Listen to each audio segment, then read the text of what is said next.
Hello everyone, this is Rahul Meena. Welcome you all in the official YouTube channel of अड्डा 24/7। दोस्तों, UPSC एपीएफओ इसका last time notification आपका 2023 में देखा गया था और 2025 में इसका अब नोटिफिकेशन आया है, क्योंकि हर साल ये रिक्रूटमेंट नहीं निकलते हैं। दोस्तों, इसका शॉर्ट नोटिफिकेशन ऑलरेडी आपका रिलीज कर दिया गया है, जिसके अंदर मेंशन करा गया कि आपकी वैकेंसीज कितनी है, और जो आपका डिटेल्ड नोटिफिकेशन है वो 1-2 दिन के अंदर आपको देखने को मिल जाएगा। आप में से काफ़ी सारे बच्चे ऐसे हैं जो ये सोचते हैं कि नोटिफिकेशन एक बार आ जाएगा, उसके बाद मैं अपनी प्रिपरेशन स्टार्ट करूंगा। लेकिन दोस्तों, ध्यान रखिए कि आपको तब तक एटलीस्ट इस एग्जामिनेशन के बारे में सारा आइडिया हो जाना चाहिए कि इसका एलिजिबिलिटी क्राइटेरिया क्या है, इसका सिलेक्शन प्रोसेस क्या है, इसका एग्जामिनेशन पैटर्न क्या है, राइट। उसके अलावा इसका सिलेबस क्या है, पीवाईक्यूज में कहाँ से डाउनलोड कर सकता हूँ, कहाँ से मैं अपनी प्रिपरेशन को स्टार्ट कर सकता हूँ मेनली। और दोस्तों, इन सभी के रिगार्डिंग कई सारे वीडियोस, कई सारे आप लोग लाइव सेशंस अगर देखेंगे तो इसी प्लेटफॉर्म पर किए जा चुके हैं, उन्हें एक बार जरूर से देख लें आप लोग। आज का सेशन जो रहेगा दोस्तों, ये रहेगा सैलरी के रिगार्डिंग कि सर पैसा कितना मिलेगा। तो दोस्तों, हम लोग आज जो डिस्कस करेंगे वो करेंगे यूपीएससी एपीएफओ में एपीएफसी की जो सैलरी होती है मेनली वो कितनी होती है, उसमें अलाउंसेस, पर्क्स क्या क्या आपको प्रोवाइड किए जाते हैं, है ना। आप सभी को ये तो पता है कि यूपीएससी बहुत बड़ी ऑर्गेनाइजेशन है। यहाँ पर अगर आपकी जॉब लग जाती है तो वो अपने आप में दोस्तों एक अलग बात होती है ना। सोसाइटी के अंदर रिस्पेक्ट आपकी अलग होती है। उसके अलावा जो आपने चीज़ें प्लान करी, जो आप सोचते हो कि यार मुझे ये चीज़ें मिलना चाहिए, वो सब कुछ आपको यूपीएससी प्रोवाइड करता है। ठीक है, चलेगा। सो एजेंडा सभी को क्लियर है आज का कि हम लोग मेनली एपीएफसी की सैलरी का डेटा देखने वाले हैं कि क्या होता है यहाँ पर, किस तरह की चीज़ आपको प्रोवाइड की जाती है ना। दोस्तों, कई सारे बच्चों के लिए जो सैलरी है ये एक बहुत बड़ा मोटिवेशन का काम करता है कि यार आखिरकार इतना हमें पैसा मिलेगा, अब इसकी प्रिपरेशन में लग जाना चाहिए हम लोगों को, है ना। चलिए, तो फटाफट से देखते हैं जरा। दोस्तों, सबसे पहले अगर बात करें अगर बेसिक पे की और पोस्ट की, तो पोस्ट आपकी कौन सी एपीएफसी की पोस्ट है, लेवल 10th ग्रुप ए की, है ना। अगर बेसिक पे अगर देखा जाएगा तो 56,100 रुपीज आपका बेसिक पे होता है। उसके अलावा पे लेवल की अगर बात कर ले तो लेवल 10th का पे लेवल होगा, और ग्रेड पे की अगर बात कर ले 7th सीपीसी के अकॉर्डिंग आपका रहने वाला है 5400 रुपीज का। ठीक है दोस्तों, आपकी जो ग्रॉस सैलरी की रेंज बनती है वो बनती है 56,100 से लेके 1,77,500 के आसपास। ठीक है, और इन हैंड जो स्टार्टिंग सैलरी आपको मिलती है, कौन सी इन हैंड स्टार्टिंग सैलरी, तो दोस्तों 1 लाख प्लस मिलेगी, 1,06,896 अप्रॉक्सीमेट आपको इतनी मिलती है ना। अब इसके अंदर क्या क्या चीजें और हैं, तो दोस्तों इसके अलावा अगर देखोगे आप लोग तो यहाँ पर आपके पास जो अलाउंसेस वाला पार्ट है ना, और बेसिक पे के हिसाब से अगर देखा जाए कि बेसिक पे जो आपका है वो 56,100 रुपीज तो बेसिक पे है। यहाँ पर दोस्तों डीआरएस अलाउंस की अगर बात करें, डीए जो मिलता है आप लोगों का वो 29,733 रुपीज मिलता है। उसके अलावा ट्रांसपोर्टेशन अलाउंस की अगर बात करें, टीपी जो होता है आपके पास 11,016 रुपीज आपको ये मिलेगा। उसके अलावा हाउस रेंट अलाउंस की अगर बात करें दोस्तों, एचआरए वो 16,830 है, लेकिन ये हाउस रेंट अलाउंस जो होता है वो अलग अलग सिटी के आराम से अकॉर्डिंग वेरी भी होता है मेनली, है ना। उसके अलावा दोस्तों फिक्स्ड मेडिकल अलाउंस आपका होता है जो कि 2,000 रुपीज का होता है, और इस हिसाब से आपकी जो टोटल सैलरी बनती है वो 1,15,679 बनती है। अब दोस्तों इसके अलावा ना इसमें कई सारे मतलब कुछ डिडक्शंस भी हैं, है ना। उसके बाद फिर आपकी एक अप्रॉक्सीमेट सैलरी बनती है, राइट।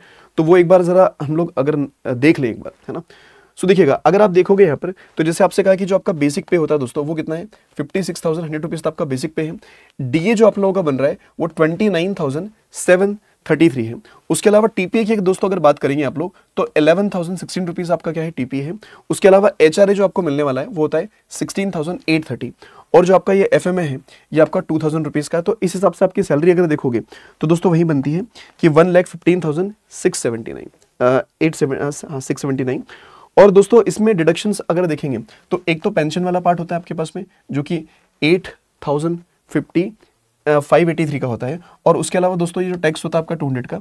तो इसके बाद में जो आपका सैलरी बनता है वो 1,06,896 आपका अप्रोक्सीमेटली दोस्तों सैलरी इतना बनने वाला है। तो एक अच्छा फिगर होता है आपके इनिशियल फेज में, है ना। ये मतलब स्टार्टिंग वाला पार्ट है कि इतनी सैलरी आपकी अप्रोक्सीमेट नेट सैलरी जो है आप लोगों की इतनी बनेगी अप्रोक्सीमेटली, है ना।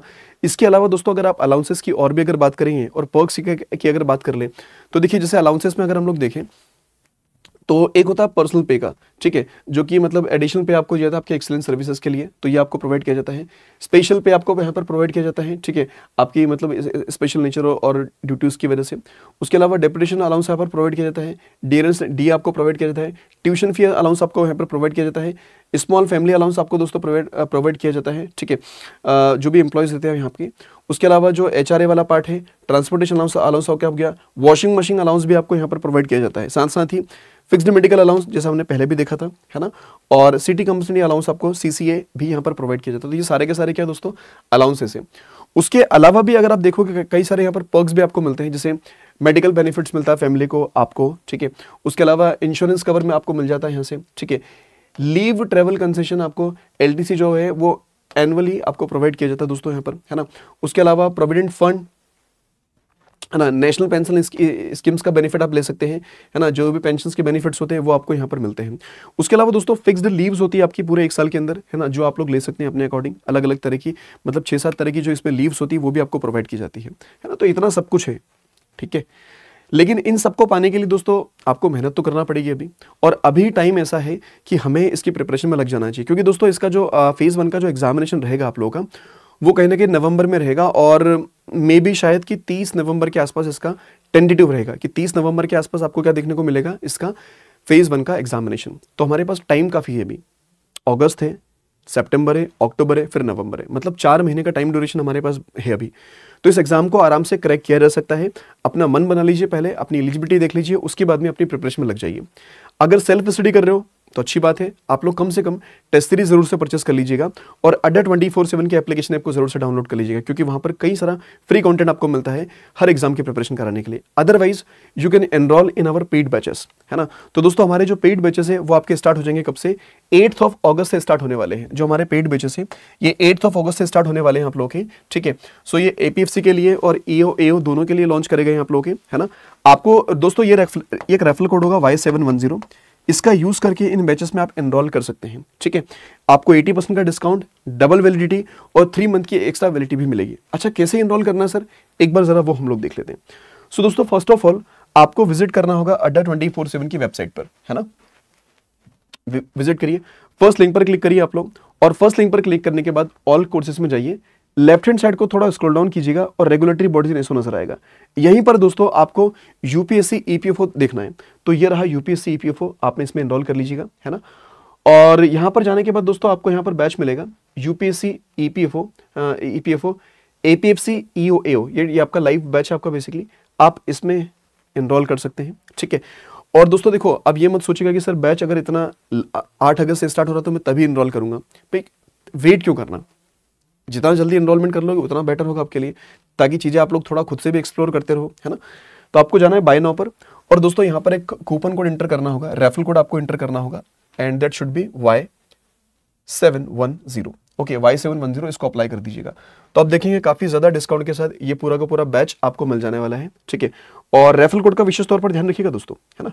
रेफरल कोड का विशेष तौर पर ध्यान रखिएगा कि रेफरल कोड आपको यूज़ करना होगा क्या, Y710, ताकि ये जो 79 का डिस्काउंट है ये आपका डिस्काउंट कितना हो जाएगा, 80% का डिस्काउंट हो जाएगा, डबल वैलिडिटी आपको मिल जाएगी, प्लस 3 मंथ की एक्स्ट्रा वैलिडिटी आपको मिलेगी इस रेफरल कोड के साथ में, ठीक है। चलिए, तो आज के लिए इतनी मिली, आज के लिए इतनी, मिलते हैं अगले सेशन में। और भी कोई डाउट हो, कुछ क्वेरी हो तो कमेंट बॉक्स में जरूर से पूछेगा। Thank you so much for joining this session, bye bye, take care, all the best.